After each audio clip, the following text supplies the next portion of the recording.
Audio check. Good morning, Dan. Hey, Kurt.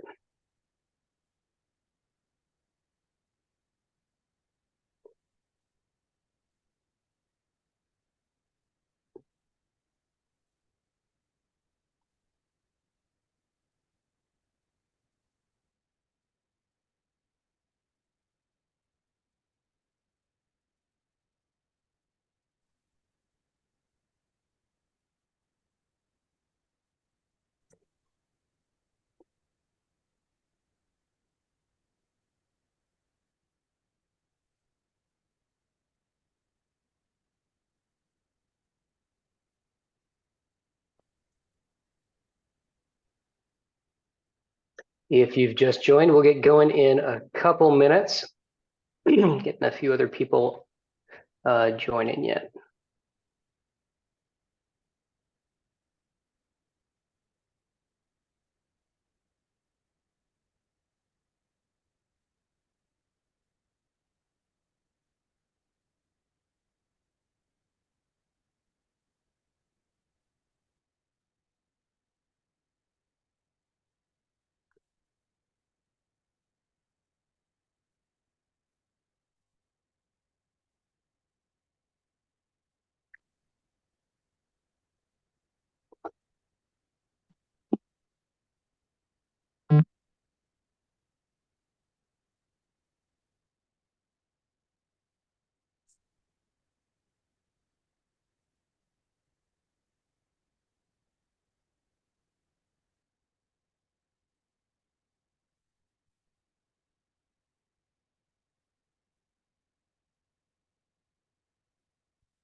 Hey, Alec, do you know if Dave is joining today?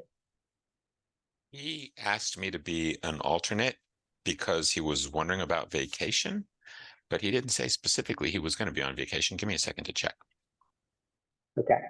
I was wondering the same thing.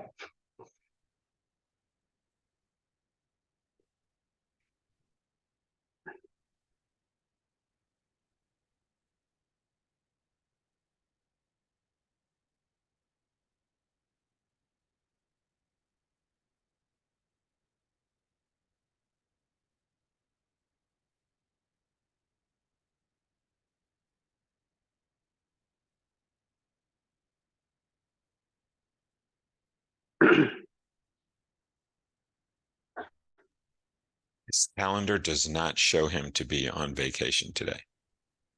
Okay, well, we may see if he joins in a little bit, and if not, we now officially have you as a backup, so you will count for quorum purposes. If you're ready for that sort of thing, I don't want to put the pressure on you right away. That's a lot of responsibility, Dan. Let's hope that nothing urgent arises and that you have no need for me to be a tiebreaker. All right. Well, I think we may as well get underway then. So, Kurt, if you're ready. Absolutely. All righty.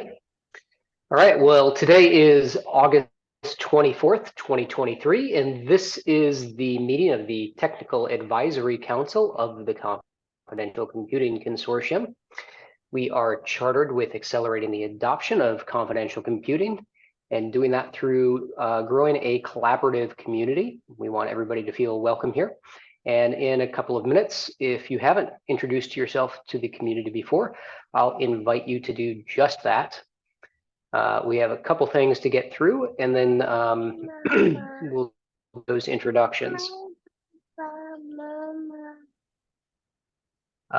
As an open source organization, we also abide by the Linux Foundation's antitrust policy. If you're not familiar with that, you can go to linuxfoundation.org/antitrust-policy. And part of adhering to antitrust, and if you're not on mute, maybe you could mute up. Oh. Some background noise on the line there, cute as it may be. So part of making sure that we adhere to antitrust guidelines is that we keep accurate meeting minutes.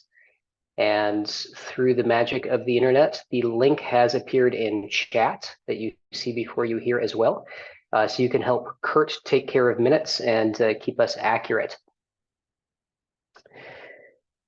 Today we'll go through roll call, check on what we did last time, and then we're getting towards the end of the year.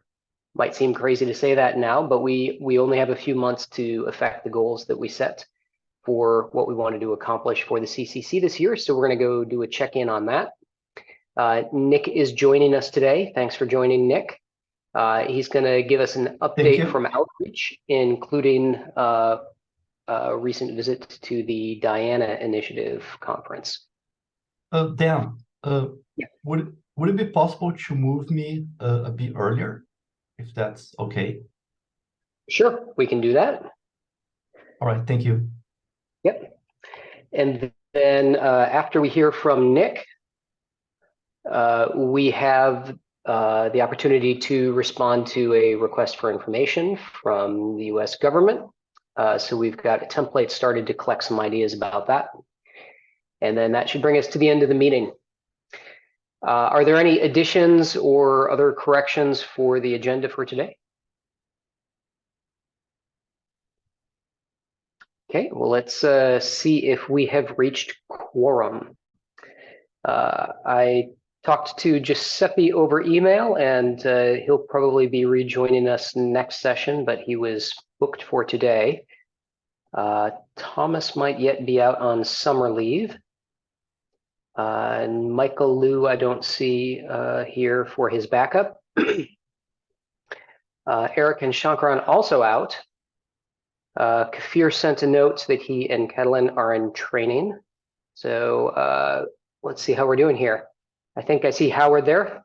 Thanks for joining, Howard. Hey. Hey. Another late night for you. I appreciate that. Thank you. I'm pretty sure I'm here. We have Alec and Dave, but they only count as one. And Lily and Yash, who similarly count as one. So I think that does get us to quorum with the bottom half of the members here. Yes, we are. And just a note to everybody else, Alec is our new alternate. Before I didn't have an alternate, so we just designated him. So thanks, Alec. Quite welcome. And I'm glad to have you here so that I don't have to do anything of any import.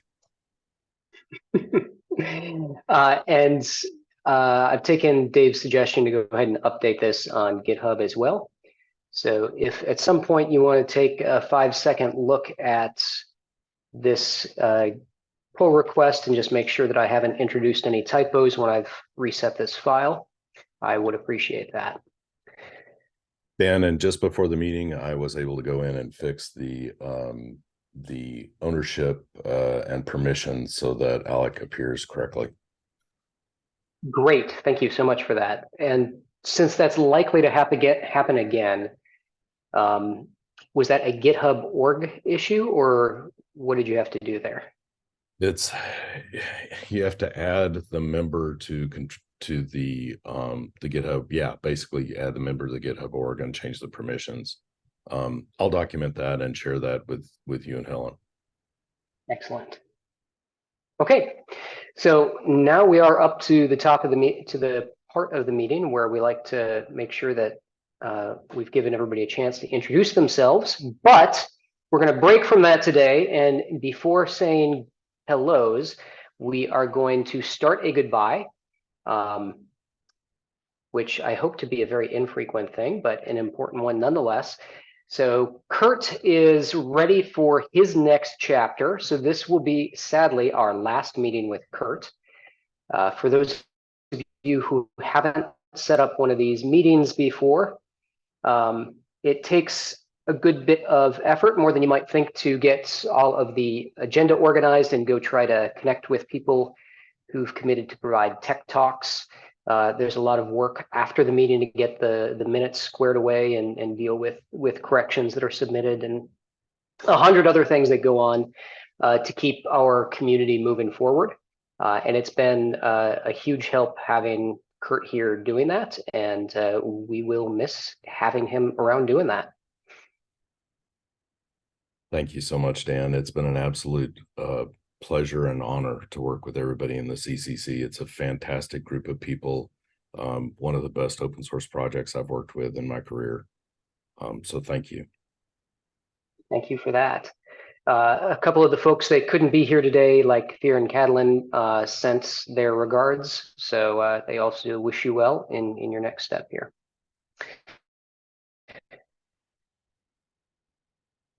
And I see some well wishes coming in on chat as well that won't be in the recording. So moving into welcoming new people to the community, I want to say hello to John Walicki. Walicki. Sorry if I'm not How saying you your last doing, name Dan? quite right. Walicki. Yes, Thanks. sir. John and I haven't actually met until this very moment, other than a couple notes on email. So John works at the Linux Foundation, and I thought I'd give him a minute to introduce himself and talk about plans for how we're staffing things here.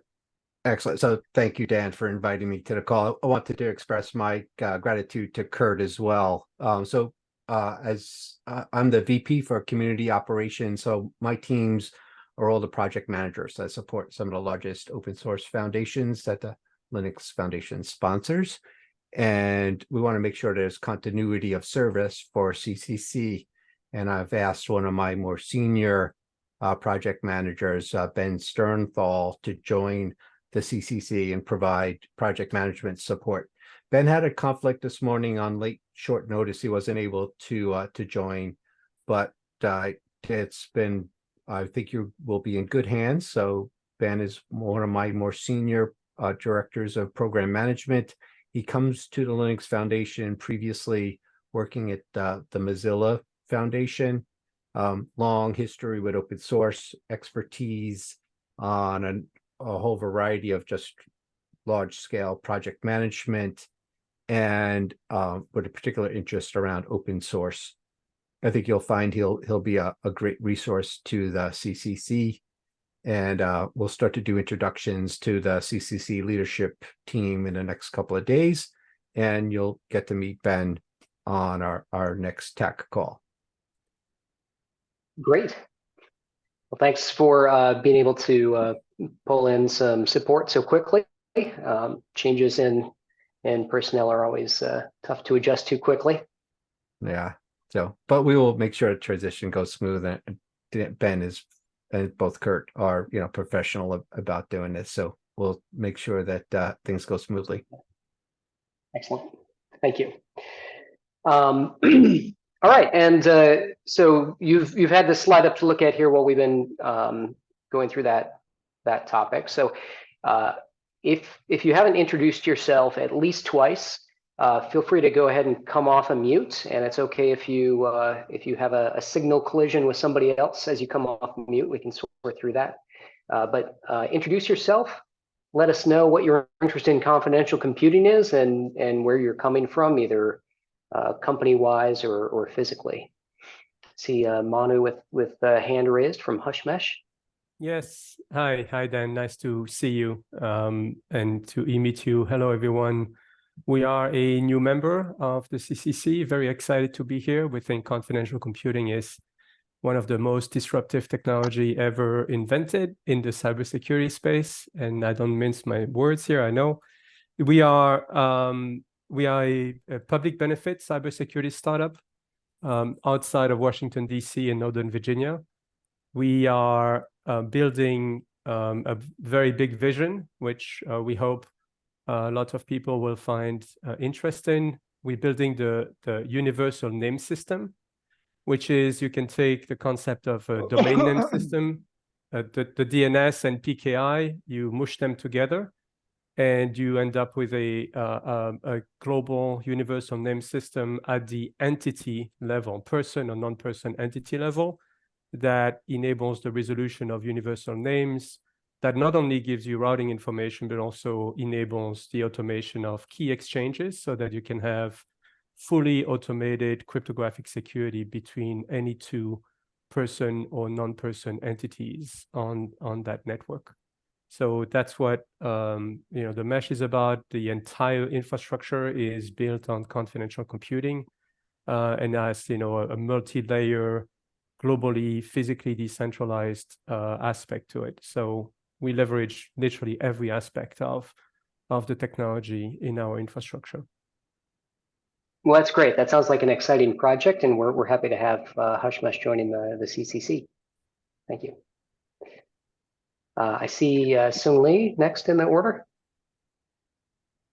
Hello, everyone. Sorry, I cannot turn the video on. I'm having a hardware issue today, but I'm from VMware, and what's my main interest? At the moment, I'm trying to see how we can contribute to the organization, but in particular, at VMware, we have been working on this confidential computing certifier framework, and we're trying to see if there's a way to contribute to Hank, would you mind? Sorry, Hank, would you mind muting? Thank you. Go ahead, please. Yes, so we're trying to see if there's a way to contribute our work to the organization. So that's my main interest. Well, that also sounds like an interesting project. We're happy to have VMware on. In two topics, so we'll hear from our outreach in a minute, but then we're going through some of our TAC objectives. So that might give you some ideas of different ways that VMware can contribute, whether it's directly with the certifier framework or in the other ways that you'll see. Yeah, I have to apologize. I have to leave by in 15 minutes or so, so I will definitely follow up through the minutes.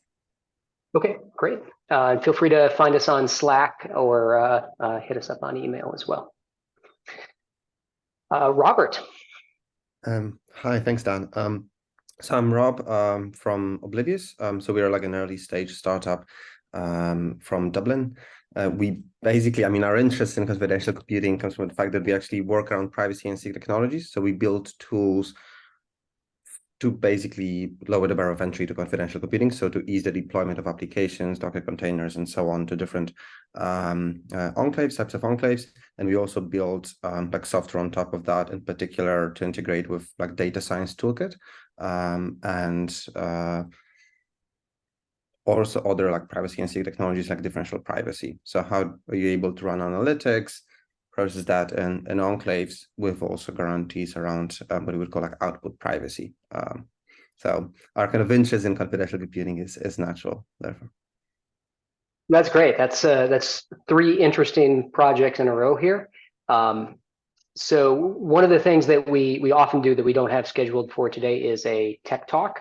And so all of you are welcome to provide a 30-minute segment on your project, talking about the confidential computing aspects and other technical aspects of it. Fantastic. That sounds great. Okay. Anybody else who would like to introduce themselves?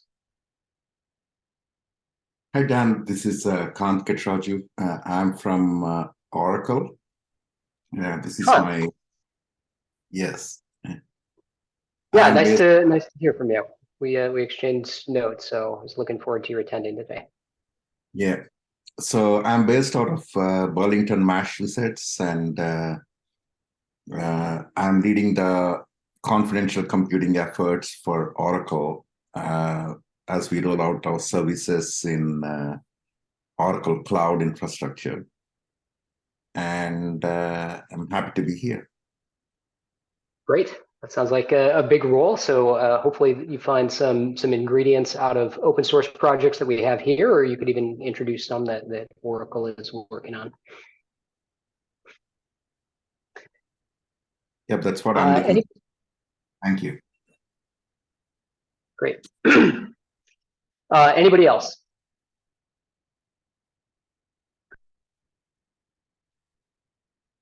Okay, well, everybody is welcome to join our meetings, whether it's this TAC meeting, the outreach meeting. We have a couple of different special interest groups, one for attestation, one for governance, risk, and compliance. And there's a number of other ways to be involved in the community. So any of us on the TAC, whose names you'll find in the minutes with email addresses, you can reach out to any of us for pointers on how to get connected. So we've got one more sort of logistical item before we get to Nick's updates, and that is the minutes from our last session. And if I can just get the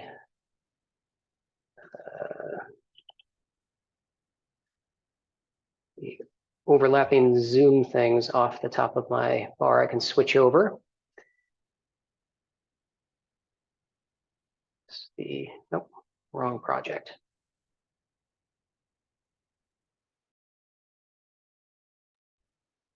Hey, Dan, while you're doing that, I'm happy to introduce myself. This is Kevin McCarthy. Thanks for looping me in today. I look forward to participating more at the next session. But Kevin McCarthy from Infer, and saying hello from the IARC crypto conference this morning. Thanks for inviting us in and having us in. Well, thanks for making time while you're at a conference.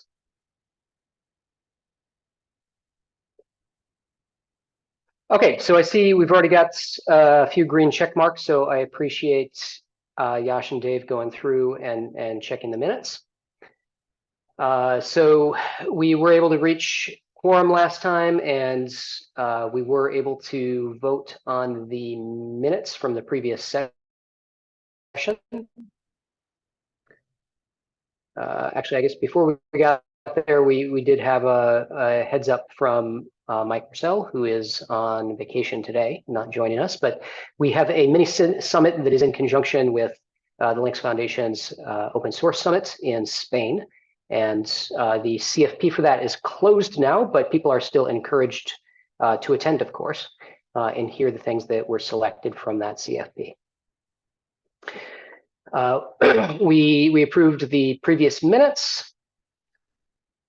And then we had an update from Mark Novak from our Governance, Risk, and Compliance SIG. So this SIG is chartered with, among other things, going out to get confidential computing recognized in standards and government recommendations.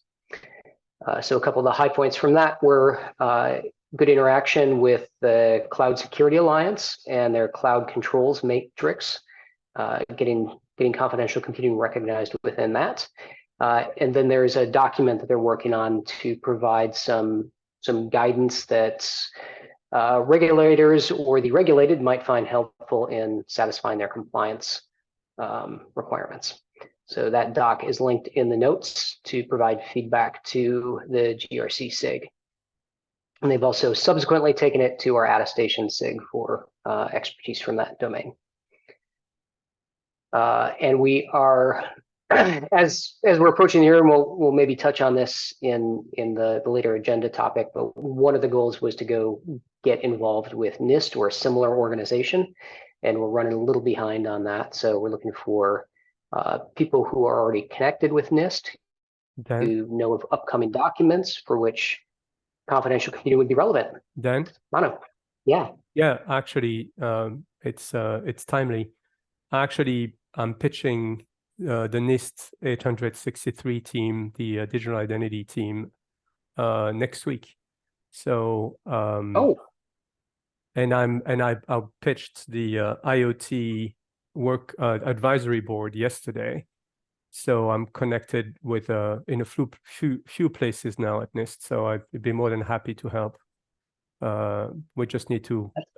I need to learn what you guys want to achieve, so that I don't just represent my own interest or our own interest, but also the CCC interest. I must say that when I talked to them a month ago, it was very interesting to see that most of the 863 team, the identity team, had very little understanding of confidential computing. It was very limited. They knew that somehow the technology existed, but they did not understand the ramifications, the implications that the technology could have on a lot of the things that they are working on.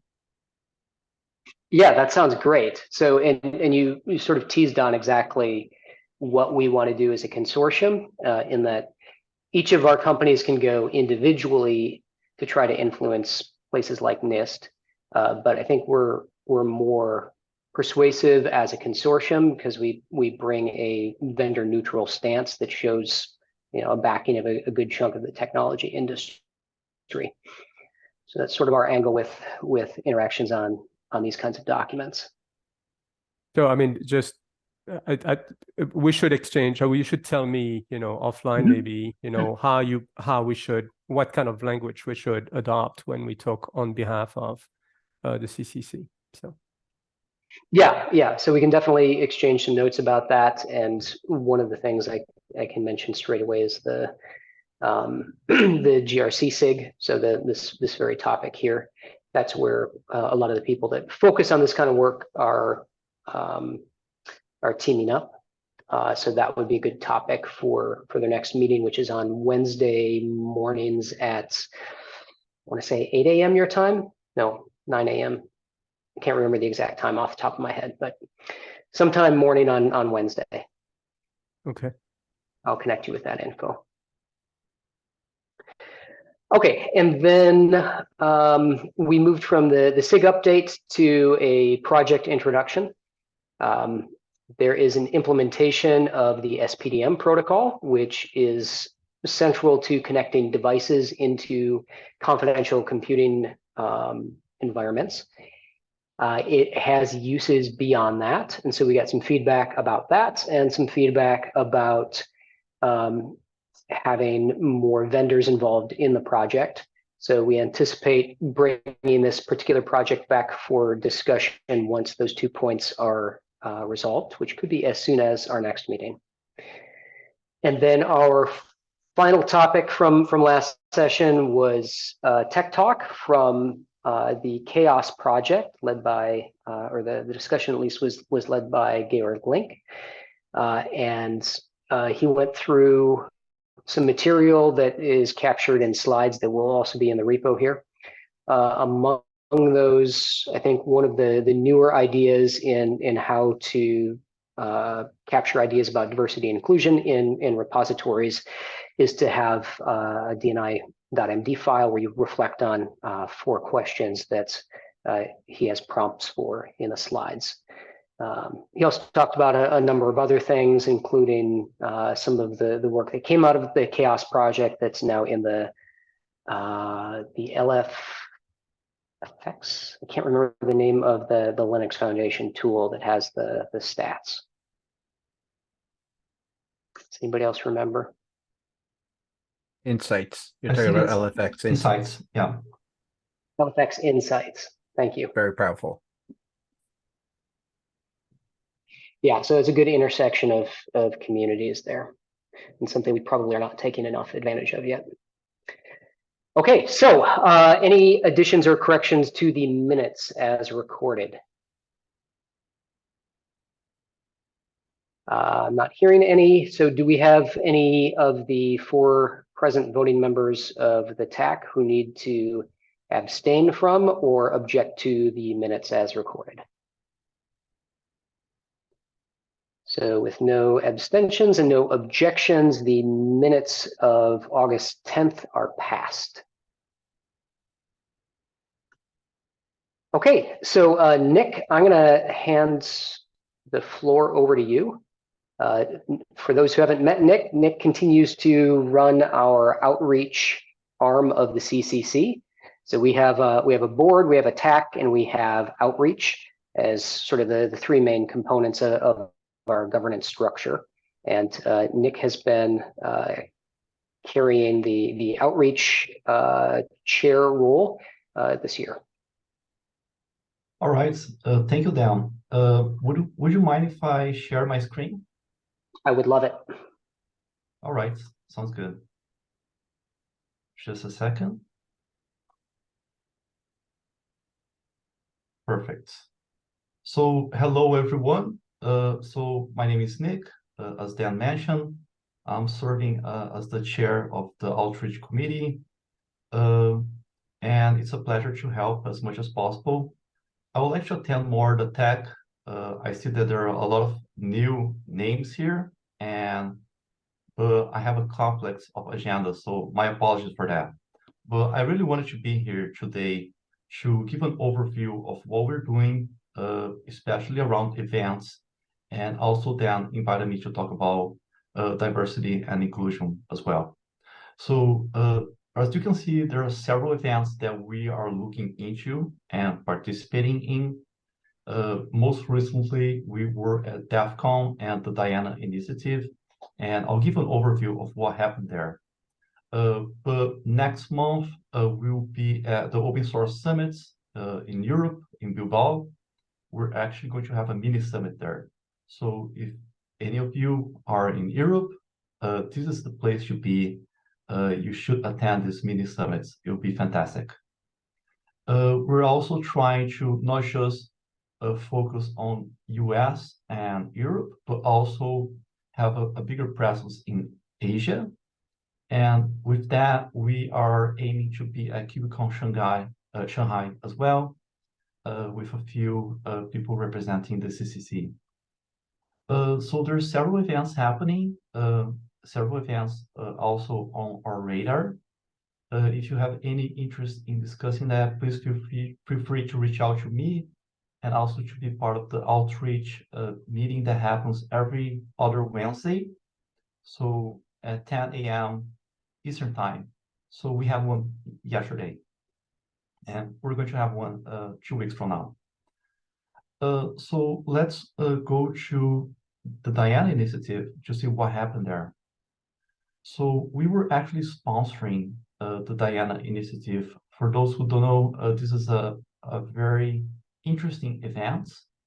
It has as a goal try to bring more women and diverse groups to cybersecurity. It was a very well organized conference. It happens in Las Vegas, together with DEF CON, B-Sides, and other events.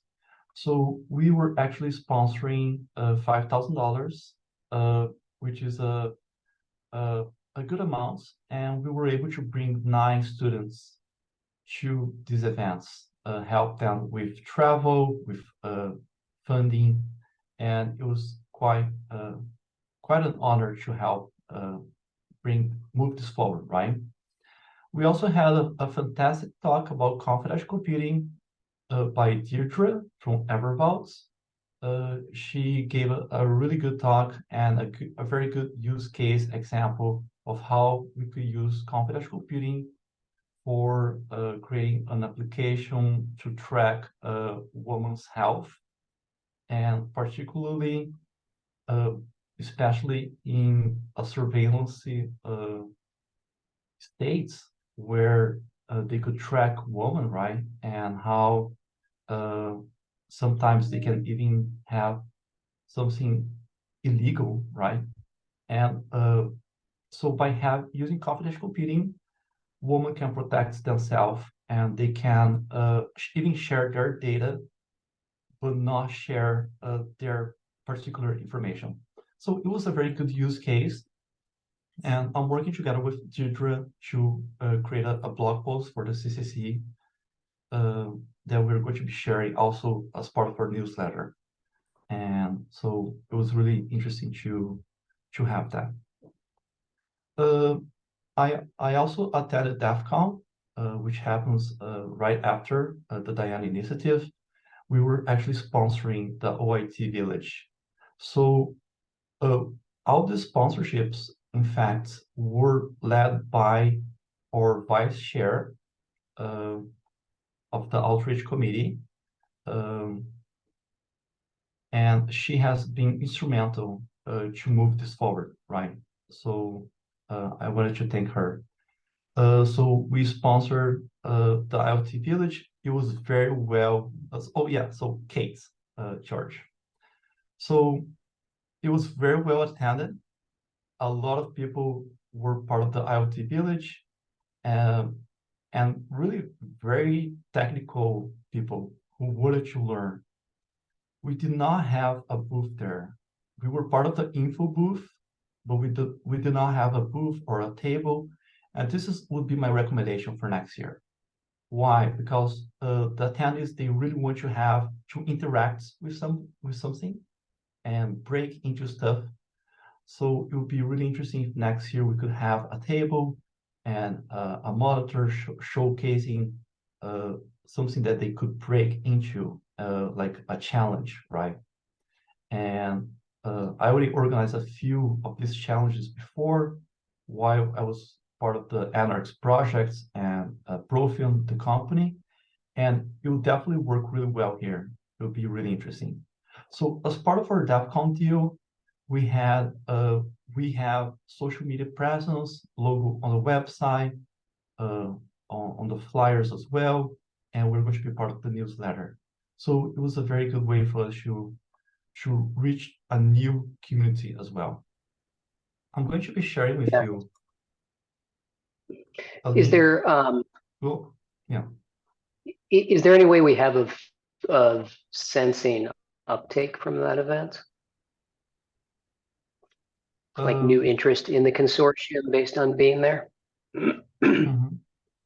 I have to check our analytics for the website, but I got to discuss a lot with people one-on-one, and it was great. Yeah. I'm not sure if there was an uptick on our website or social media, but again, it's nice to bring awareness around this. So if we participate every year, maybe people will start really paying attention and join the community, right? So it's a long-term game. So I share with you a summary of everything that happened during this week, which was pretty intensive. And I'm happy to, again, invite everyone to join the outreach meetings and to be part of those events that happen, right? So if you want to contribute, and if you're participating in any events, or would you like to share something, a talk, or even a blog post, that would be fantastic. And I'm open to questions if anybody has any.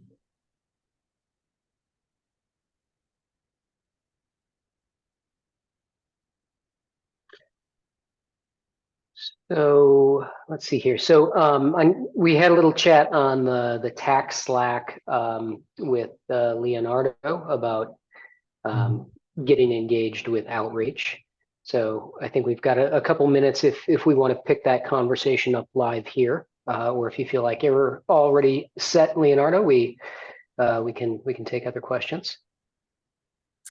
Well, I think I get in touch with Nick already, so we can discuss this offline. I mean, basically, my question is I mean, when I try to get to the outreach or even the TAC here, right? If we go to the CCC webpage, there is very little, if no information about how to get in touch with the groups, right? I mean, there are some links to the mailing lists, but that's it. I mean, I think that as Dan says every time, I mean, CCC welcomes anyone, right, to join. So we should have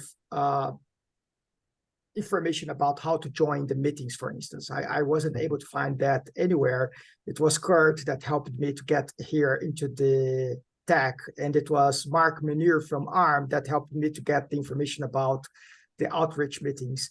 So, you know, it's hard if we have to rely on someone from inside to get people in, right?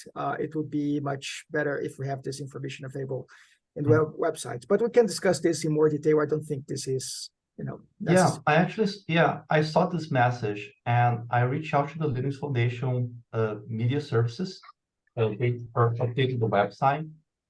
It has been a bit challenging. I don't know why the Linux Foundation media services has not replied to me. I want to make those changes. So I will work together with Helen again and see if we can make those changes. But I completely agree with you. We have to have those links. Yeah, sure. Well, as long as we've got John on the call with us now, maybe I can put John on the spot. Oh yeah, no, I perked up. Perfect. I heard Yeah. right away. I heard that. So I'll connect you with Helen. I certainly know the LF marketing team and the web support team. So if there's things we want to say on the web, there's things we want to promote on social. Absolutely. So So let's capture that as an action item for me. So yeah, social is going really well. We're working with Noah. Regarding the website, we really need to sync on that. I've been emailing, as you mentioned, the Linux Foundation. It's not the media services, it's marketing services, right? And it has been a bit challenging, but thank you for that, John. I'll connect with you. Great. Yeah. Thank you, Nick. Thanks, John.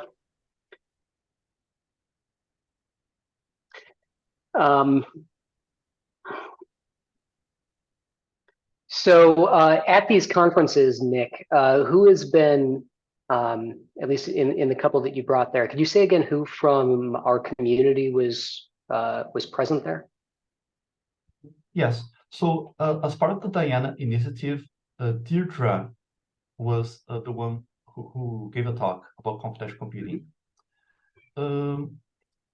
I don't think anyone else from our community was there, but there were a few people that were knowledgeable of confidential computing, especially when we talked about enclaves. They knew about this, even as part of the IoT village.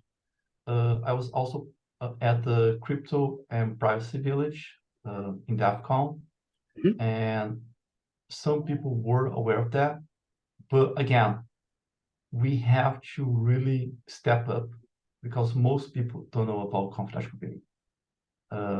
We have to really make progress there. Oh, also, this reminded me, as part of the Diana initiative, they sent out a list of potential mentees who are looking for mentors, right?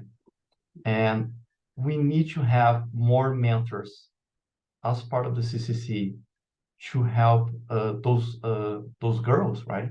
I actually have a list of like 50 women who are trying to break into cybersecurity, and we do have a budget allocated for mentorship. We just need mentors. So again, if we could really step up for that, I think it would be important. Okay, so I'm hearing three different ways that everybody on this TAC meeting can help out. One is we probably need to coordinate a little bit more ahead of these conferences so that we as technical experts can be present and advocating for the community at the conferences. Some of us want to be at these conferences anyway. If you have a project through the CCC, we have budget allocated to get your project maintainers to these conferences. So if you're here as a leader of your organization, it's not necessarily you that needs to take on these action items, though we would love it if you did. You also have other people in your company that they can be recruited in to help out. So don't feel like you need to be present at every conference and do everything for your company. If we get an expert at one conference, a different expert at another conference, that's helpful. So that's one thing, being present for us at a conference. Similarly, mentoring. So Nick mentioned he's got this list of names. Was it 15 or 50? 50, yeah. Okay, so that's a large number of people. Now, if we set the bar for ourselves, we need to satisfy all of that. That might feel overwhelming for people that are here. Not at all. Yeah, but maybe we can take we can take 7 mentees per year, right? And we're not even reaching 2 right now. Yeah, okay, so we don't even have 2, and we've got budget to help out 7 people. Yeah. So I think that the bar for being a mentor is probably flexible. I know that I mentor people on a monthly basis at an hour a month. So if you think about, can you carve out 1 hour a month to share some expertise with somebody who's trying to break into the community? That would be probably, that would give an outsized influence to their life. So either maybe right now before you forget, or after the meeting, if you could send Nick or myself your name to volunteer to get connected with one of these people. You're looking at probably just a few hours for the remainder of this year in order to have an impact for the organization. And Dan, I would also actually suggest a proposal, a change to how we work this. So we provide a mentorship through outreach, which is a special program. But maybe we can also use LFX mentorship, which is more flexible. And also, our mentorship is tied to the projects, which is fine. It's perfect. But maybe to have more mentors being available, right? Maybe we can be flexible around that. Maybe it doesn't have to be around a specific project, but if we could have one of those mentees write up documentation about computational computing in general, right? And not specific to a project, maybe we can get more mentors. So this would be my proposal, because right now it's not working. And yeah, Nick, you're Yeah. right. We used the LFX mentorship in the past, but you're right, that is geared specifically to a particular project. I think we could look at maybe doing that at a CCC level, but we could at least do that informally through the TAC. So let me investigate that and see if we can do that at a higher level. Wonderful. Thank you, Kurt. Thanks, Nick. And then I think the last thing that was coming to mind is you'd mentioned blog posts. So you might be able to get a 2-for-1 here, that there's 24 experts on the line right now. And so if you wrote a blog post for the CCC blog, this is one of our objectives for the TAC, is generating more technical content. If you did that along with a mentor, that would be a way to get a double effect. Perfect. Yes. So I would like to emphasize that the CCC website is open to everyone. If you want to write a blog post about, especially if it's open source and it's not a sales pitch, we're very much open to receiving that. Not just a blog post, a webinar, or anything really that you would like to share with the wider community. We're very much open. Just let us know. All right. Any other questions for Nick? All right. Thanks for making time to join us, Nick, and Thank you, continuing to Dan. lead the charge in outreach. Thanks all. Yeah, thanks.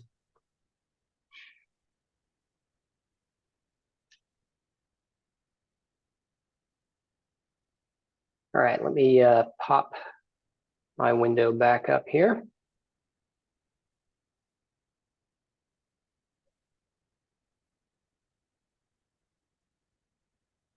All right, so for those who are new, we've got 5 topics that at the beginning of 2023, we said, all right, our role as technical leadership for the CCC is we want to make sure that we've got a healthy pool of projects, in the sense that they're able to speak with each other, share ideas, help each other upstream, that the projects that we are hosting are useful to the ecosystem, and that we're continuing to grow that pool. And then what we just heard from Nick about, most people still don't know what confidential computing is, and that tends to be like one of our biggest obstacles to the adoption of the technology. People just not knowing about it. So we've got 2 different objectives around that. One is influencing, like we talked with Manu about NIST and other organizations, and then one that's really more about generating content, like these blogs, webinars, any sort of modality of communication there. And then the last thing that Nick also talked about here is, as we grow this community, and by the way, I think at last checks, I was pulling some numbers last week, at least from a membership perspective, we've had about 40% growth this year. So the community of members is definitely growing. I think we'd like to see the project pool grow as well. But we want this contributor community to grow in a healthy way. And so that's what the diversity and inclusion objectives are about. So let's see here. So Lily, I didn't get a chance to check back on when you need to pop out for your other meeting. Is that Are you able to hear me? Yeah. Oh, amazing. I have 10 more minutes right now, but then I come back after a half hour. Sorry, I have a conflict. Yeah, that's fine. And thanks for letting me know that ahead of time. I'm thinking 10 minutes might be enough. I'll kind of warm up the subject here, but then if you, and I don't know if Eric is on, I don't see Eric, want to talk about your topic area, we can get you in first and then we can get to the other ones. Sure. So I actually hadn't checked back on this in a little while, essentially since the Confidential Computing Summit. But we had left off wanting to do a virtual event, I believe. But it was a little bit difficult to sort of get all the interest together. So I don't have anything to report, and I don't think Eric does, or at least he hasn't been in contact with me about it. But we can regroup on this basically. So Lily, Yeah, I will and the information that so as we discussed, I started putting together the contacts into the project so that we could get the project leads and project leads, mentors, and maintainers all together in a virtual event. I will pass that on and make sure that I believe I've shared it with you, but I will also share it with the new supporting PM so that that can continue to be driven forward. Yeah, I can basically take an action item to go back to that just because I hadn't checked on it in a minute. So I actually really appreciate that. I'll make note of that. And we've got enough left in the year that we can still address goals that I think we have set. But it's also okay if we realize that the goal that we set isn't really the one that we want to pursue. If there's a different one, we can change that up. So there are two main topic areas under this cross-project coordination. One is getting some sort of joint activity together. And then the other one was about kind of working together upstream. Was that the gist of it, Lily? Yeah, actually, you are jogging my memory. So Eric and I had put together a little bit of a survey. We came up with questions that we wanted to send out to the projects, basically asking them like, are you currently collaborating with other projects, or what would be your interest in doing so? Except in kind of a more concrete, eloquent way. We had, I don't know, 5 or 10 questions, not too many. And then I don't believe we ever sent that out. So that was actually the other thing that would be very easy to just get that out there and see what responses come in.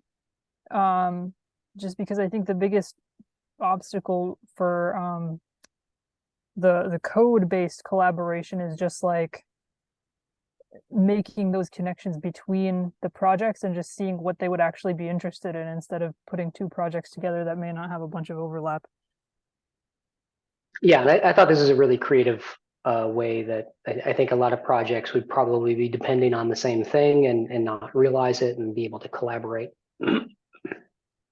Yeah, so I'll check back on the virtual event and look at what you had sent me, Kurt, and then also the survey, which actually I don't know.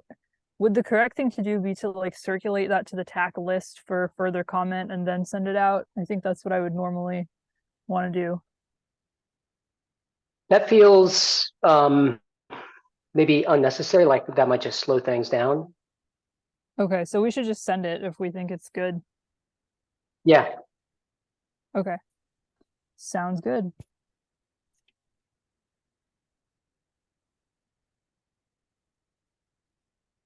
Okay. Thanks for that update, Lily. We'll see you back in about a half hour here, I guess. Thanks. So this one is about getting the projects to collaborate. One of the reasons that we're in this consortium together is so that we can learn from each other and share code and build on each other's work.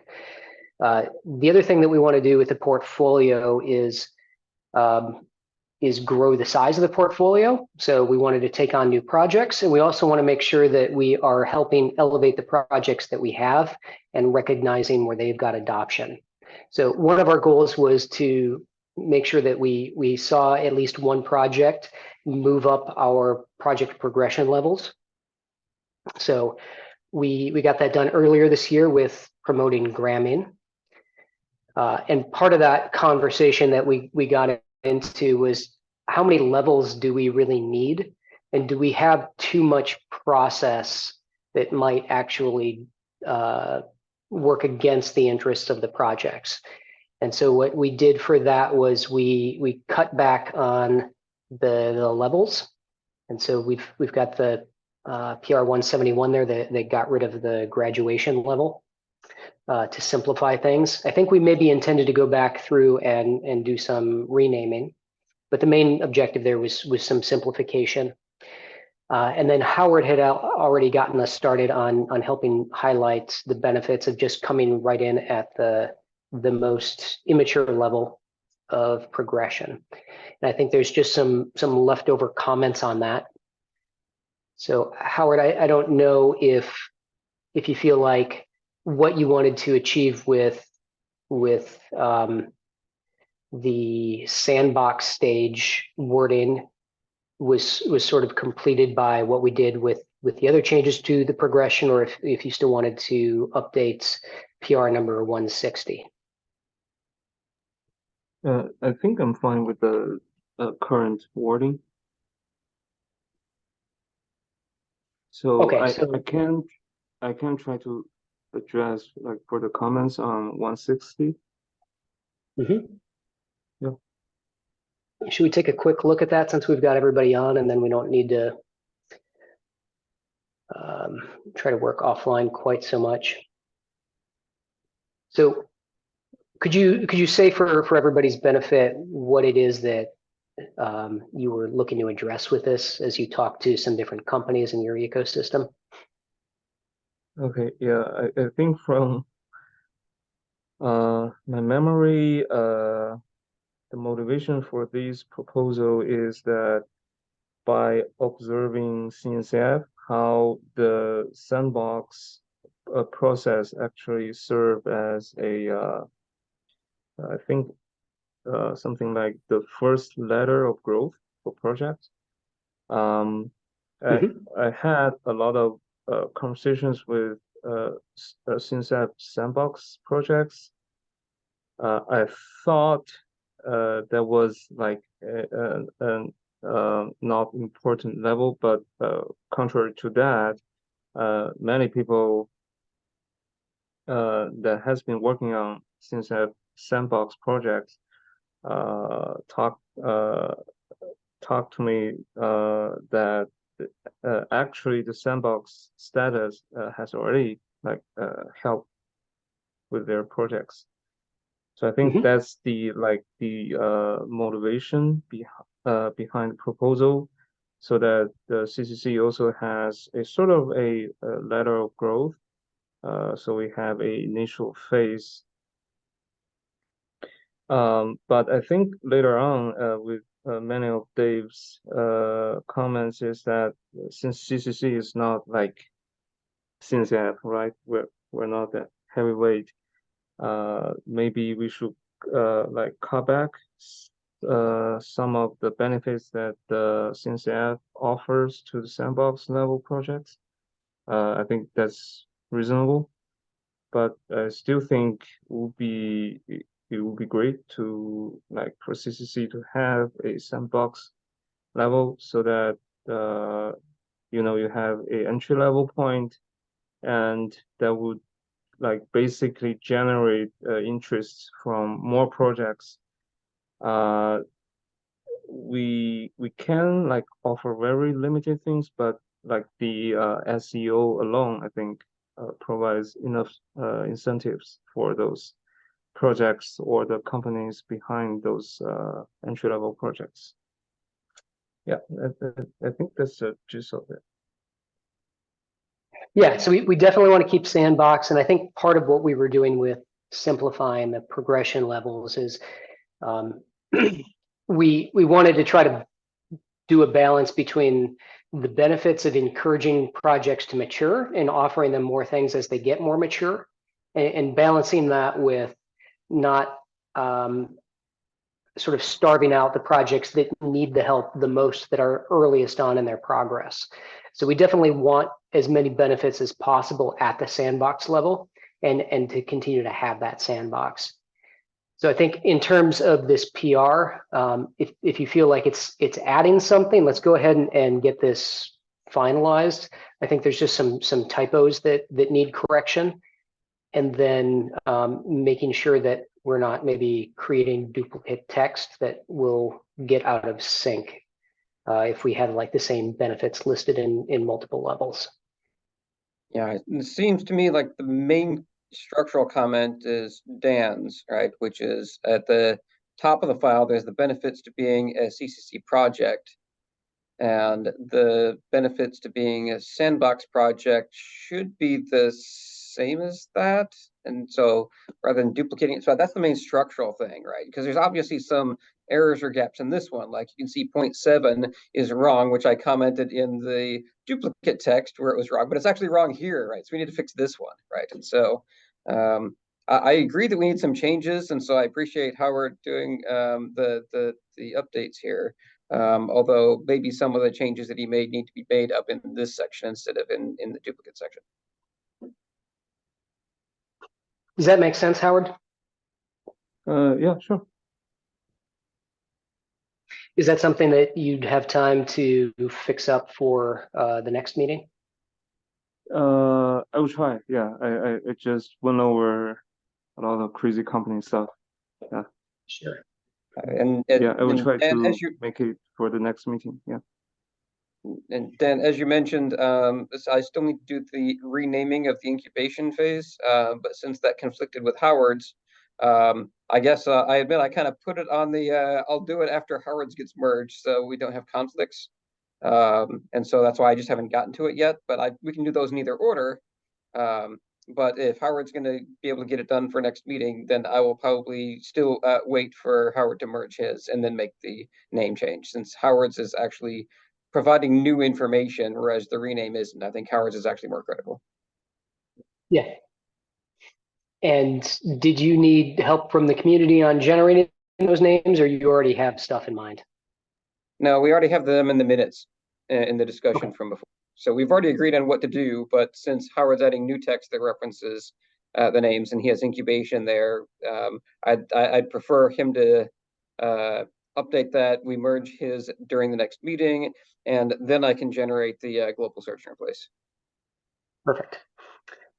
Great. So I think we're doing pretty well on this second topic for growing and maturing the portfolio. I did have one other comment for something we did in this one, just to highlight for people that are new, is in our process as far as how you encourage increasing state of maturity. We actually added a recommendation to use the OpenSSF best practices badge, and that we said we were going to review that status at the annual project reviews, and so we can use that as another measure. So that fits in that first bullet. Yeah. But no, it actually doesn't fit into this one, and it fits into bullet A. Right, because bullet C is about new projects and bullet A is about advancing projects. Thank you. Yep.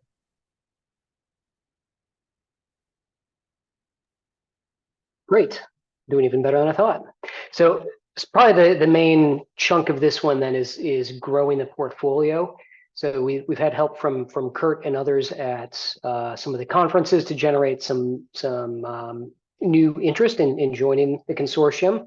So some of those are sort of still circling as they think about things, or in the case of, let's see if somebody is here that I can put on the spot. No, I don't see anybody from the Keyline community, but we heard from them at the beginning of the summer, so they're still thinking about how they want to spin off a project, a part of Keyline. So Keyline is in CNCF now, but there's a component they would like to bring in and get engaged with this community on, and a couple others that aren't announced yet. Dave? On the OpenSF best practice, I have a vague recollection that there was some discussion about could we get the LFX tools team to have a dashboard to pull best practices numbers and stuff. I don't know if I'm imagining that and that was in a different context, or if there's any follow-up there. And so I don't know if Kurt, if you remember anything, but otherwise, just wanted to ask. Yeah, I do remember we discussed that. I probably didn't take an action. I will make sure that gets recorded. We need to have the LFX Insights would be a great tool. Yeah. There's a few hooks that we need to have in GitHub for the projects. Part of the problem is Rust support and things like that, but I think there's still information that we could glean from LFX Insights that would be very good for the project. So I'll make sure that gets handed off. All right, thank you, Kurt. And for everybody else, what we're talking about is there's a metric for every open source project that opts into using the best practices badge, which we recommend them to do. And so we would love there to be a dashboard so you can see for all the CCC projects, what's their ranking in the best practices badge. That's what we're talking about. Yeah, I think there's some other stuff with OpenSSF we might want to talk about at a later meeting too. Okay, thanks. Okay, so the main work that we have left to do in this area is actually doing that growing of the portfolio of projects. Now there's been about 24 of us on the call today, representing, I would say, at least a dozen companies. And since we're all companies that are relying on open source and interested in the promotion of confidential computing, it's sort of a problem that we only have about a half dozen projects in the CCC right now. So if you're working on something and it's already open source and you don't mind putting it under community governance where we can all contribute to it, and you want the benefit of the visibility of being in a consortium, think about proposing bringing your project into the consortium. I see Chris's hand is raised. Thanks, Dan. I just had a quick question about new projects. Is there sort of a conceptual architecture of the projects you think you need in order for confidential computing to become more widely adopted? In other words, do you have a notion of gaps in certain areas or projects that you'd really like to see people initiate and bring to the community? It might be a very helpful guide for us. Yeah, so we have a slide. Let me just see if I can find it real quick. But somebody else can jump in while I dig that up if you've got thoughts on topical areas. I'm going to answer a different question than the one that you asked, just so you get some background onto why the answer is the way it is, right? If you were to ask a different question, which is, do we have a diagram of where all the where projects and confidential computing fit into? Right, that's not the question that you asked, but that's the question that we've actually discussed in the TAC before. And the answer to that question is we have an unofficial one that we don't publish. And the discussion at the time was because it's early enough in the innovation cycle for confidential computing, we're not confident that there aren't additional boxes that are missing. And what we don't want is the impression when we say, here's the boxology, and somebody will come along and say, well, my project doesn't fit into that boxology, therefore I won't contribute to the CCC because they don't want it, okay? And we want to avoid that impression, yeah. And so that's one of the boxes right now. So right now there's no confidence that that boxology is complete, okay? Now that's different from the question that you asked, but that was the discussion that led into this picture and why you won't find this picture on the website right now. It's a great prompt for thought, though. So thank you. Let me make a copy of this if you don't mind. And everything we do is open, so Yeah, Here's the link. As an So example, in the very first diagram, which I think was in like a GitHub issue way back when in like 2020, when I think Simon Johnson did the first run, I think it was the tools box wasn't there. And then somebody pointed out, oh, but does that mean we don't want debuggers and something? It's like, oh, we forgot that box, right? And so tools showed up in there and so on. So there could be other things that are like missing boxes. And so that's the only reason why you actually have to ask this question at the TAC meeting, because you won't find it on the website or something. So Thanks very much. I think the other common question we have is how do you contribute? So I recently updated our governance repo. So at least if you know to come look at the governance repo and not the website. Now, sorry, I guess Manu has his hand up. I'll put my hand up after Manu. Mm-hmm. Yeah, I just, oops, yeah, sorry. Go ahead. Yeah, just two comments. You asked about companies that would want to contribute their code. So we are still quite early in the development of our code base, but eventually the intent of what we're doing is to make everything open source, because we're going to build that, global universal name system. We want full transparency on everything. In fact, we have one of the reason we joined the CCC is because we believe eventually we may end up having a governance challenge where if we do create an infrastructure that is the next DNS slash PKI, automated PKI thing, we're going to want a consortium of companies to actually govern this. And we are fully aware of that outcome, which is essentially the reason why we incorporated as a public benefit corporation. All of this to say that we are very interested in governance, very interested in publishing our code. I think this year is probably going to be too early because we're still developing and we're not probably not confident enough yet to put it out there and have everybody bang on it. But it's going to come towards the end of the year or next year. And so the other piece on the boxology, I love the term, is precisely that we were a little bit concerned when we considered joining, that we thought it was very much kind of that confidential computing was very much approached like an IT type technology that, is pretty arcane and is managed by experts. What we actually see and kind of discovered as we were developing our solution is that we think eventually, and I think we all agree here, but confidential computing has to be everywhere. Which means that you now have a global infrastructure, that's there that needs to be interconnected in a new way, which is to some extent the reason why we created, what we are building right now. So I want to, support the idea of not putting boxes quite too early, because I think the vision for confidential computing is probably way, way bigger than we can even conceive right now. And then we will contribute code, as soon as we are ready. So, and we will be looking for consortium of companies to help us govern the beast that we are building. So, Dave, do you have follow-up? Sure, and I appreciate Manu's comments. So the summary that I gave before was roughly 3 years old, or at least that's when it started, right? And so it's worth asking the question periodically, every 2 years or something like that. It says, are we okay putting out a boxology now? And maybe the framing is different. Maybe the framing is what CCC projects currently exist, as opposed to the space of confidential computing or whatever.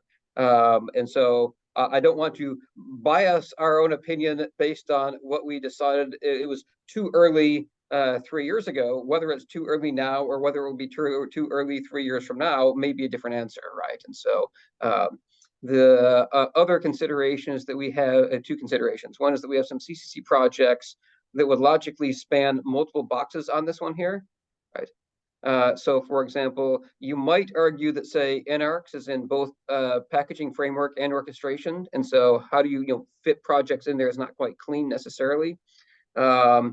And the other one is that in the overall space of confidential computing, some confidential computing projects are actually in other open source foundations like trustedfirmware.org, right?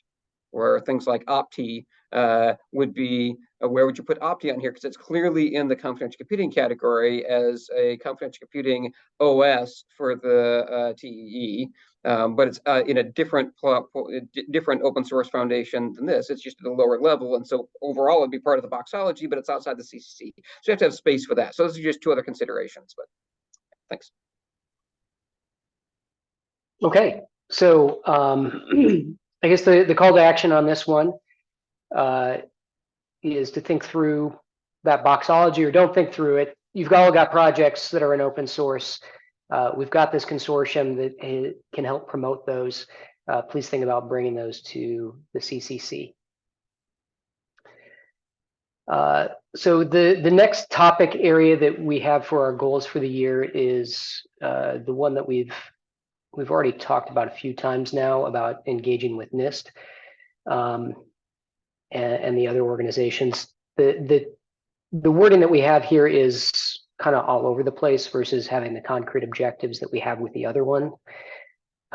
Since we don't have Mark and Thomas, and I don't know if Hugo was ever actually committed or somebody committed him, I think maybe we should jump over this one for now. But the overall intent of this is that we get into CSA, NIST recommendations, and so forth, because that drives compliance requirements that then drives evolving our technologies. I will, if I may, I will update a little bit on that. First of all, Manu Fontaine, that is on this call today, mentioned that he's going to meet with NIST next week. Manu, could you please just confirm that my understanding is correct? Yeah, that's correct. Yeah. Okay, and we. But I think Dan's going to send me information for the other work group, right, on Wednesday morning. Sure. Which would be, in fact, the day before my meeting with NIST, so it might actually work nicely. Sure. So we have. I'm from Anjuna, and we've been trying to get to talk to NIST in different ways with different partners, vendors. It's hard. So we will touch base with you, Manu, offline to see if we can do it together for the sake of CCC and for the sake of confidential computing. I can say that in the other the other session that is going to happen on Wednesday, some of our we are also members of that meeting, and there is already some interaction with CSA.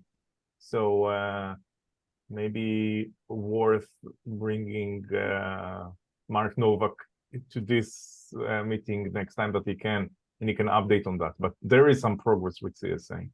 Yeah, I can jump in. Okay, thanks, Alec. Yeah, sure. And I actually worked with Mark yesterday. We have our standing meetings on Wednesday.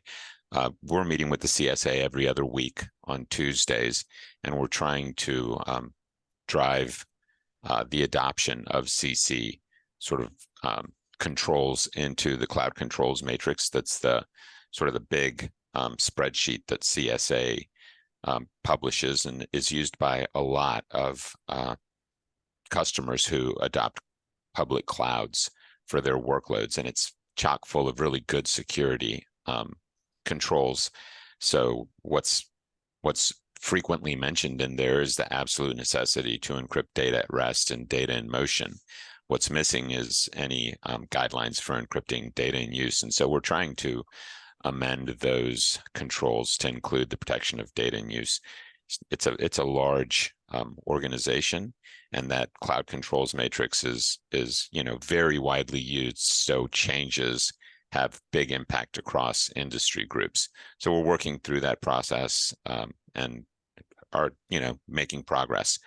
The other thing I'll say is we're also trying to reach out to other standards bodies that are governmental as opposed to private entities like the CSA.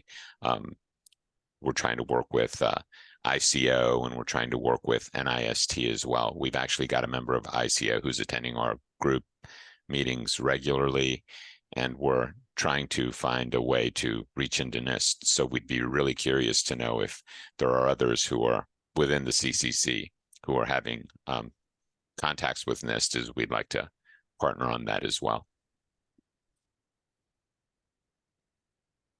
Yeah, and I'm happy to connect. As I said, will be. I mean, it was luck, but we have a topic that prompted NIST interest on the digital identity side. I just don't know, that when I looked at the structure of NIST, there's so many work groups, so many people that are just, dealing with, small pieces of the puzzle, while in fact, confidential computing cuts across, most of these topic areas. So, but more than happy to connect and work with everyone. I'll report back, of the discussion we had over there. That sounds great.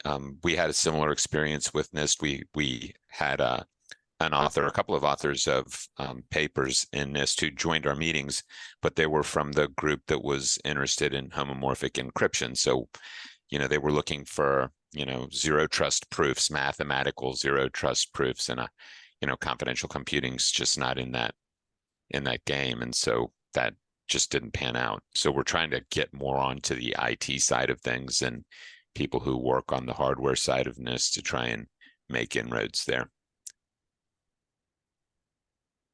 Okay, good discussion. Chris, did you still have a comment? I do. I have a sort of similar sort of comment / question about the boxology, which is, do we have, is there a clear notion of what we think would be the important contribution from organizations like NIST, and are we approaching these agencies with a common message? Maybe that's for a different subcommittee, but for example, when I talk to them, my main point has been, hey, you did a beautiful job with defining a notional trust, zero trust architecture and paths to get there. Can you do the same kind of thing for confidential computing? There are other contributions they could make, but that's like an example of something that they've done and that could really help show people how to ease themselves into this new world. So I feel like it would be great to have agency by agency a set of a wish list. Yeah, and I think probably the approach right now is where there's existing things like zero trust, but confidential computing isn't identified as a way to achieve that. How do we get confidential computing architected into those recommendations? Yeah, that's another great thing to do. And we're going to have some more. Yeah, I was about to say this is exactly the topic of the discussion next week, is how if you build identity in a confidential computing environment, then you can actually achieve universal zero trust, like automated zero trust. And so that's exactly the topic of the conversation, which is kind of cool. Okay, great. I love we've got some enthusiasm about this. Can I make one other comment? Somebody mentioned zero knowledge proofs, and I'm not clear that confidential computing doesn't play in that space. It seems from what we've seen that there are important synergies between those purely cryptographic techniques and confidential computing.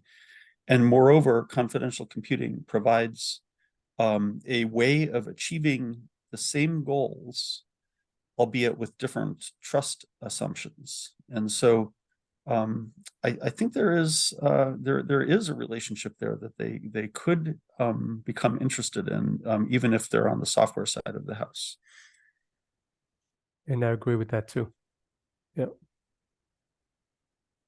I think maybe the ZKVM related open source projects might more related to CCC. Sorry, which projects was that? There are a lot of open source projects doing ZKVM, like doing zero knowledge proof in a virtual machine. ZKVMs, ZKEVMs. Yeah, I think that's something would fit a crossover nicely. I can reach out to, Okay, so like EVM, like an Ethereum contract, is that? Yeah, there are a lot of ways. So there's like Mhm. ZK EVMs, there are people doing ZK VMs, but I think that's all about like running zero knowledge proofs in a, certain environment, which confidential computing should play a big role. Okay, well, I would be interested in those if you have any links. Okay. I am going to move us along here. So yeah, if you wouldn't mind emailing those or dropping them in the chat. So some offline work that has to happen here is we actually need to build out the goal, which should be something like we influence 3 organizations over the course of the year, and to Chris's point that it's directed in a certain way. So we'll have to work that offline. And now that we've got some fresh interest in this topic, maybe we can work with those of you on that.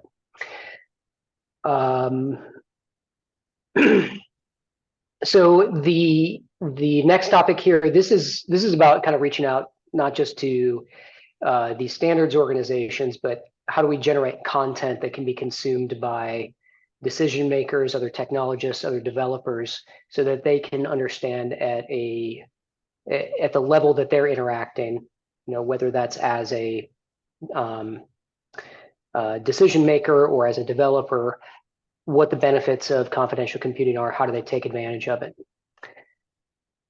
So the things that we've accomplished so far this year is we kicked out some good blogs during the first half. We've sort of tailed off with that. So this will be the second time during the meeting that I'm going to ask. We're all working on some deep technical stuff. Go ahead and write it up and get it advertised through our blog. Always takes me less time than I'm afraid it will be when I go to actually sit down and write one of these things. I would also like us to start collecting where we've presented at conferences so that we've got this catalog for the end of the year so we can look back and say, okay, we were actually influential in these conferences. And then Dave set us up with this citation tracker. So we could see for the substantive documents that we have published, what their uptake has been. And I think the complementary goal here is how do we go about promoting these so that they do get adopted and we know that there's some impact of them. Dave, am I remembering that right, or do we maybe didn't get to that next line of thought? This is just a way to measure our impact in a numerical sense over time. And the top right, you can see citations, H-index, and so on. So those right now are metrics. And so our metric right now is 16 citations with an H-index of 3. And so that's because part of the question was, how do we actually measure impact? And that's where this came in. It says this is a measurable number that is one type of impact, right? This is impact on publications across the industry, whether they're academic or other standards bodies and things. Mm-hmm. So now that we have a way to actually measure these, I think maybe we need to work with outreach on a way to promote and see if we then have changes in these measurements. Yeah, so for example, the more we evangelize into the academic world, right, then we'll start seeing academic papers that reference it, right? Because there might be work in this area that just don't reference our stuff right now just because they don't know about the references, right? Similarly, a number of us work in standards bodies, and standards publications show up in the list of citations and things. And so that's why, the more IETF documents that come out, IETF already references things, and so those show up in here. So those are some of the citations now. So academic and standards bodies are really the two right now that show up in citations. I suppose, corporate documents and stuff could show up in here. I just don't know that Google Scholar tracks them right now unless somebody manually submits them. Mm-hmm.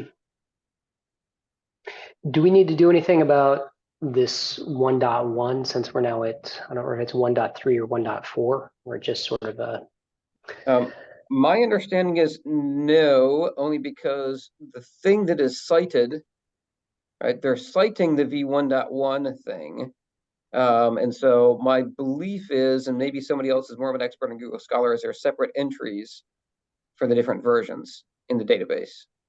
And so if 1.3 doesn't show up, it's because nobody is referencing 1.3 yet, not because it's not in the list. So,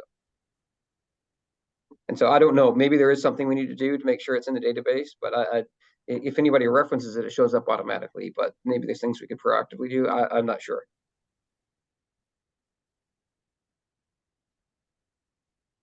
Chris? Yeah, you know, this particular database is primarily for tracking academic papers and patents. And I'm not entirely sure that it really matters whether these CCC papers are being referenced as much as whether or not the concept of confidential computing is present in the kinds of publications that are tracked in Google Scholar. So if you do a more general search, like the one in the chat here, you'll get a lot of hits, and you'll see that confidential computing is you know, a broadly discussed topic in academic circles.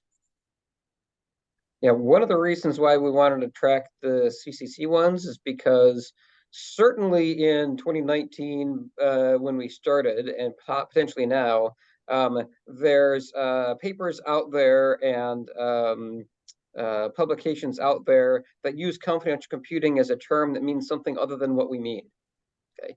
And so as they reference our stuff, it says, and therefore we're having an impact on getting people to use the same definitions, right? Because if you just do a search on confidential computing, you'll find some things that don't actually meet our confidential computing definition, right? So this is at least a measure of, are they using our definition? It's kind of a proxy for that, right? Clearly there's a whole industry out there that hopefully is using it in a consistent way. But the more they reference it, the more we know that they are using the meaning. And so that's at least a measure, right? You could scale it up and say, okay, let's go up 2 orders of magnitude as a proxy. So. Got it. That's great. Thank you very much. And just to introduce the topic a little bit more, if you go to our white papers, these are things that we have co-authored as a consortium. And so they're published under the consortium name. Whereas what is also helpful but different are these blogs. So these are written usually by individuals or pairs of people working together, either to announce things like the summit or to talk about aspects like how do you deal with logging and debugging. So these aren't things that we're necessarily tracking through that Google Scholar thing, but I think we've got web stats off of the website. I do take Chris's point though, that maybe because this was one metric, and I say it was like one type of impact, right? And there's other types of impact, right? And so for the mind share of confidential computing as a whole, is there a way to get Google Scholar to report some, metric that could be tracked over time? Is there some interesting thing like number of papers that is keyword? I don't know. But if there's some like single URL that can actually get the number right on the page or whatever, then we can track that over time. That would be very interesting. So Chris or anybody else, if you have, well, because I clicked on the link that you pasted in there, and it's not. Maybe it's the about 1,260 results or something like that. Maybe it's that number. Just having a way to track, say, here's the other number we're going to track over time to say how much mindshare is there, that would also be valuable. So, and then maybe there's other metrics to track other segments of the industry. Okay, and since we're winding down on time, we'll put a pin in it there, and then I'll just say a couple words on this last one. So Nick talked about going to the Diana Initiative. We've got a couple other conferences down here that we're evaluating. Part of the idea is that we want to go where we have underrepresented groups. We want to go to them to recruit them in, rather than just trying to passively get these different groups engaged. But we can talk more about this at another one. I wanted to reserve enough time, and especially since we have so much enthusiastic support for affecting government documents, there is this request for information on open source software security. And so if you haven't seen this yet, I'm asking that before people go through and make contributions into what we have here, that you go ahead and do a read through of it. So I can paste this into chat here.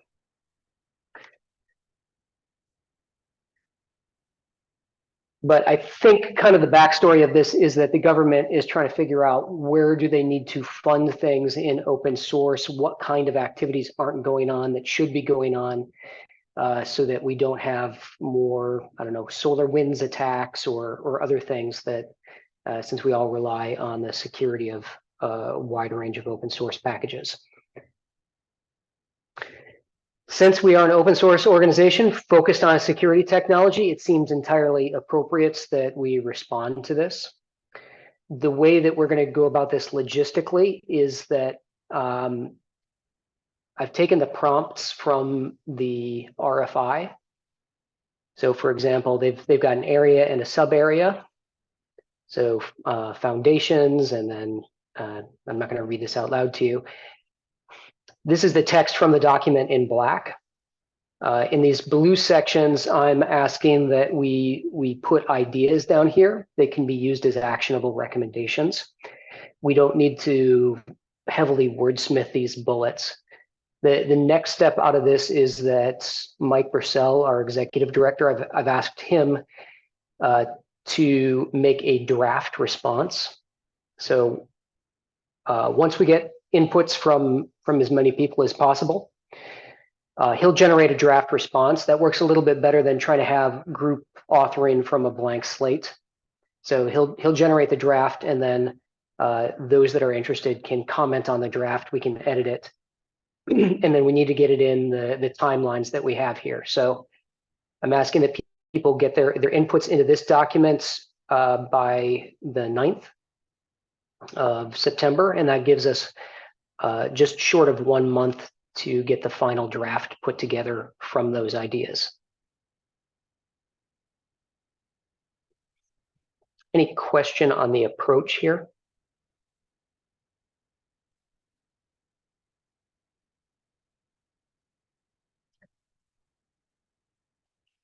So I did not actually dump this link into chat yet, did I?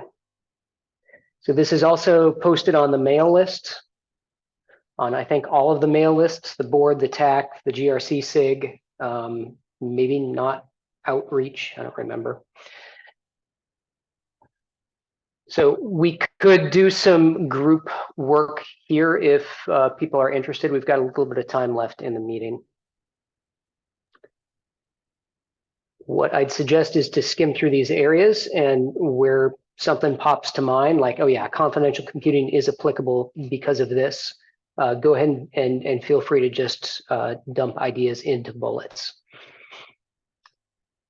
So Dan, I think we exchanged already a couple of emails.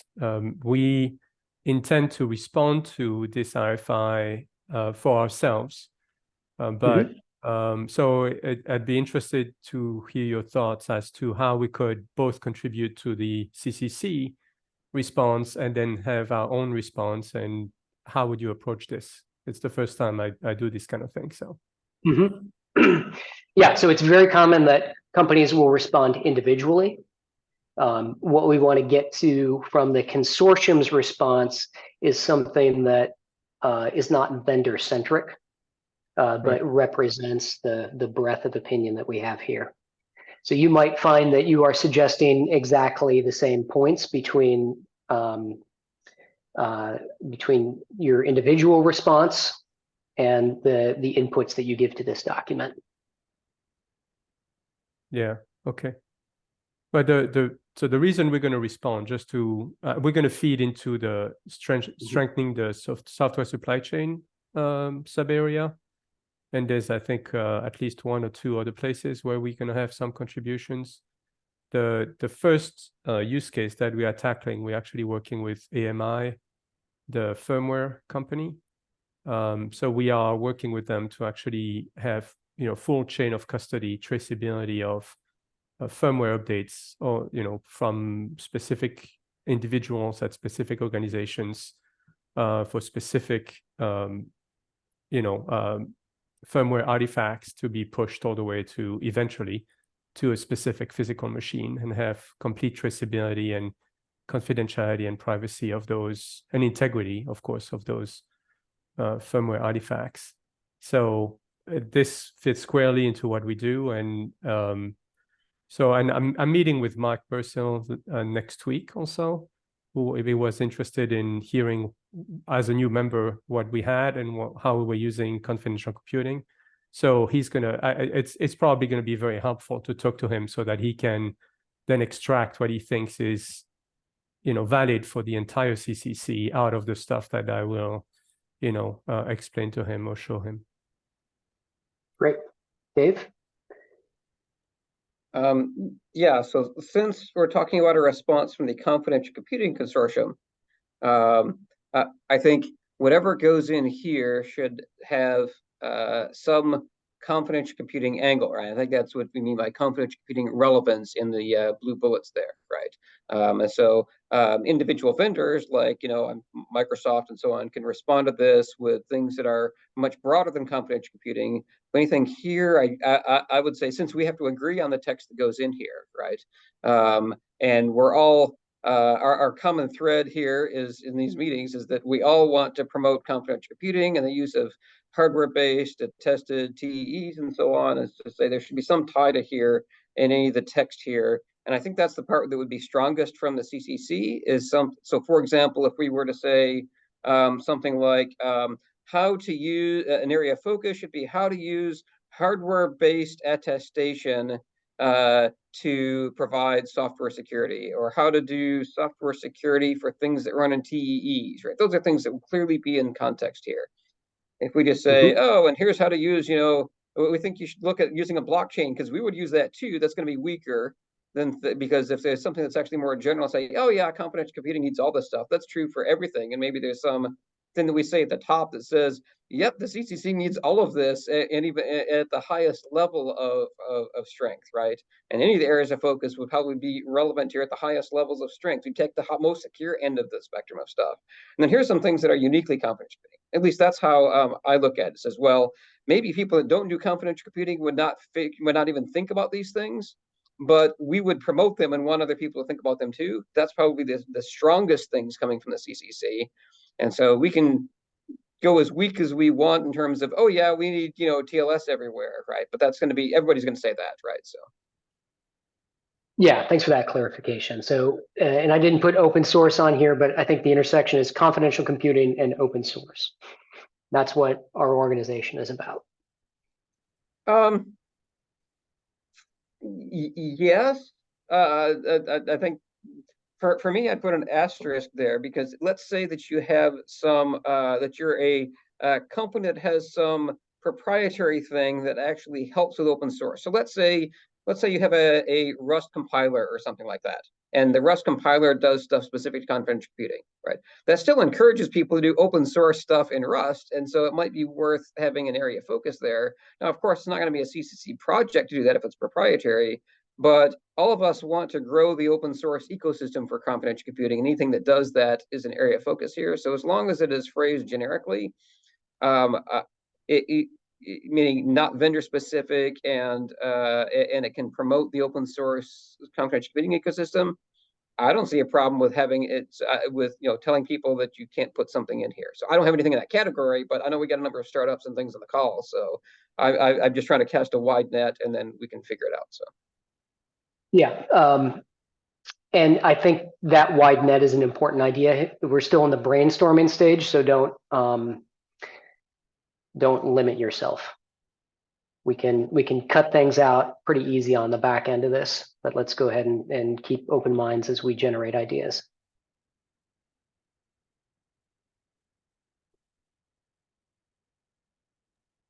So certainly an idea that I should figure out where in the document it goes is how to use hardware-based attestation to secure software, because the whole context of this one is software security, right?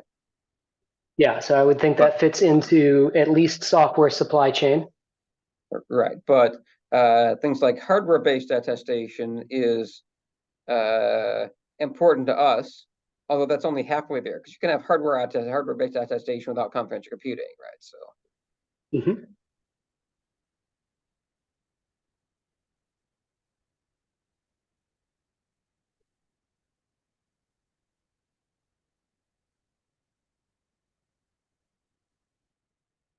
So I would think things that we have like with Oaklam and Gramming, and I don't think we necessarily need to specify named projects, but the idea of taking a tool to move, taking an open source tool that can automatically remove classes of vulnerabilities. So in those cases, you're putting your project into a TEE automatically. Kind of feels like that fits into this area. The software supply chain, so attestation, the part that was jumping to mind for attestation for that is we can identify software, and maybe that kind of connects with what Manu was thinking with identity, that we can identify not individual like humans, but we can identify software in a cryptographically useful way and show some sort of like end-to-end supply chain traceability from when code was developed to when it was actually launched. That seems like a very unique capability of confidential computing. Yeah, and in fact, it does go from a specific human to a specific piece of code to a specific machine. So there is confidential computing is uniquely enabling all those things. Because what we realize is that you can essentially automate key management, decentralized key management within a network of those machines. And that's what enables then a human to have a keychain, and even a piece of digital assets, a piece of code can be represented by a key within the system. You can then encrypt, you can track that asset through the network. And then every device can have a unique cryptographic identifier and its own keychain. And that's what creates that chain of custody between a specific human, a specific org, a specific piece of code, and a specific target machine, for instance. So that to me is the most, I mean, of course we are biased, but we think it's the most universal application of confidential computing because it goes to the root of the problem. Is that how do you know who's who and who says that this is indeed correct, right? Provenance, integrity, authenticity, all of those things stem from getting, an identity that is not tamperable by anybody else. And confidential computing offers that level of security. So what is the relationship between identity management and confidential computing then? Anything written about this? Because identity management is a big subject. Yes, and so one of the things, in fact, there was another sheet. Dan, I forgot who was managing the spreadsheet for use case. Use cases, confidential computing. We actually built, to answer Hesham, to answer your question, we built an OpenID Connect identity provider service on top of confidential computing. So we now have a solution that enables any human anywhere to create a keychain for themselves and then mesh into just like log in with Google, log in with Facebook, log in with Microsoft. You can mesh into a web application, and then the application can call back into that confidential computing fabric and access the keychain to then secure data and do all that stuff. So there is a very, very fundamental, foundational relationship between identity management. It's not identity. We need to separate identity from access management, but the identity becomes separated from the traditional IT view of IAM. So how I can find more about this OpenID stuff you did? We can talk offline. We can take it offline. We have not advertised this. We are very early stage. We are a seed stage startup, but we can connect offline and we can talk about it. Yeah, we are looking for design. We are looking for design partners. So happy to do so. Okay. My last question is: are you saying software should have an identity that we can link it to the human identity?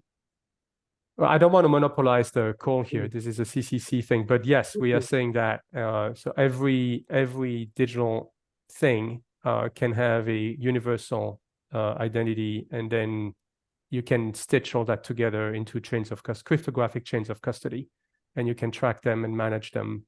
And everything is based. This could not be done without confidential computing. Okay, thank you.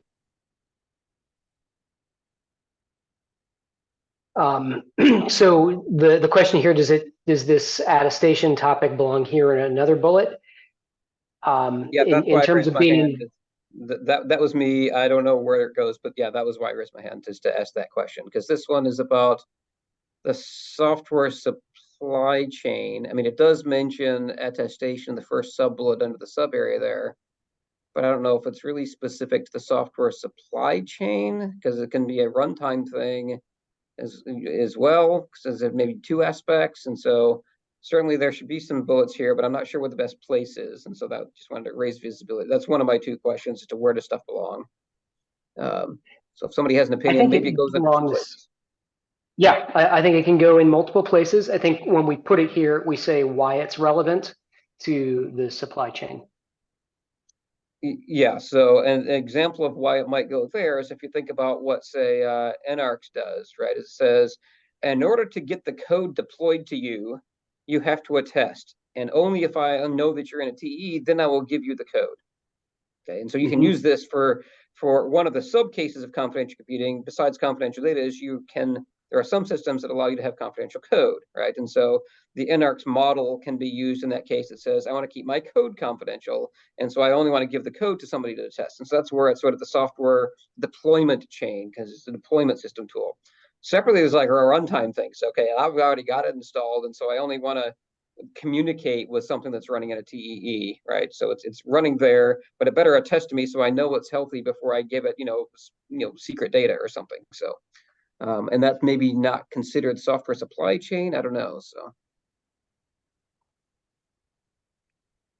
maybe that goes under one of the other ones.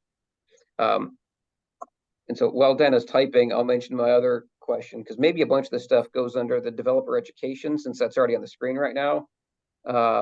The bottom blue bullet on the screen is also mine, where developer education, just teaching them the threat model, right? We have a white paper that talks about our threat model, and so the threat model is where in the white paper, it's where the owner or pwner or whatever is an adversary, right? And so here, saying, just educating developers that there are cases where the user is an adversary, right? Whether the user is somebody that wants to disassemble and get the IP out of your software, or whether the user is somebody using a device where they're not the admin, and if they could somehow look inside, then they can crack out data that the admin put there, anything like that. So just educating people of the protection of data in use threat model is a huge barrier that we want to highlight, that we need, continued work and getting over that barrier, and teaching people that protection of data in use is an important thing.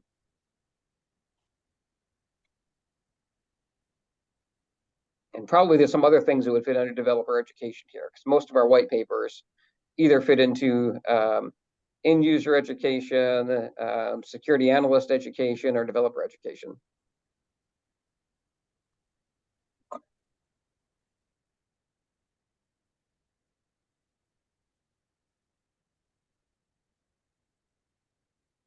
All right, and by the way, I got to drop in about 2 minutes, because I got a 9 a.m. I got to travel to.